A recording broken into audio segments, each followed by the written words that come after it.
લોકસભાની ચૂંટણીના પડઘમ વાગી રહ્યા છે ત્યારે રાજકીય પાર્ટીઓ દ્વારા પ્રચાર પ્રસારની ગતિવિધિઓ તેજ કરવામાં આવે છે। પાટણ લોકસભાની ચૂંટણીને લઈ સિદ્ધપુર વિધાનસભા મતવિસ્તારના 20થી વધુ ગામના કોંગ્રેસના સરપંચો, પૂર્વ સરપંચો, ઉપસરપંચો આગેવાનોએ કોંગ્રેસનો હાથ છોડી કેસરીઓ ધારણ કર્યો હતો। કેબિનેટ મંત્રી બલવંતસિંહ રાજપૂત અને પાટણ લોકસભા બેઠકના ઉમેદવાર ભરતસિંહ ડાભીની ઉપસ્થિતિમાં ભાજપમાં જોડાયા હતા। સિદ્ધપુર વિધાનસભા મતવિસ્તારના 300 જેટલા આગેવાનો, કાર્યકરો એકી સાથે ભારતીય જનતા પાર્ટીમાં જોડાતા કોંગ્રેસમાં મોટું ભંગાણ પડ્યું છે।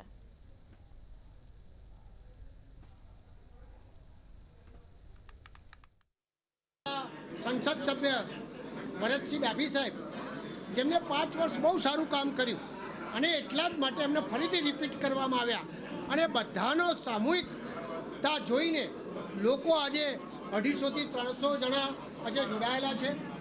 તાલુકા પંચાયતના ઉપપ્રમુખ અને પ્રમુખથી માંડીને દરેક ગામના સરપંચથી માંડીને આગેવાનોથી માંડીને કોંગ્રેસના મિત્રો જે જોડાયા। વિધાનસભાની જ્યારે ચૂંટણી આવી રહી હોય ત્યારે વિકાસના કામો, લોકસભાની ચૂંટણી આવી રહી હોય ત્યારે વિકાસના કામોને લઈ નરેન્દ્રભાઈ મોદી અને અમારા પ્રદેશ ગુજરાતના મંત્રી એવા બલવંતસિંહ રાજપૂત સાહેબ, ડાભી સાહેબ, એમના વિકાસના કામો અમને ગમા અને અમને બહુ ગમા એટલે અમે ભાજપ સાથે જોઈન્ટ થઈએ છીએ।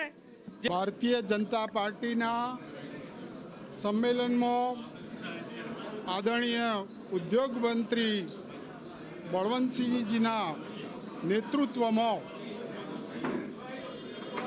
નંદાજીભાઈ, ઉપપ્રમુખ અશોકભાઈ, અન્ય સાથી કાર્યકર મિત્રો સાથે આજે કોંગ્રેસમાંથી 300 જેટલા સરપંચો, કાર્યકરો, મિત્રો ભારતીય જનતા પાર્ટીમાં જોડાયા છે। એમને હું ખૂબ ખૂબ અભિનંદન આપું છું।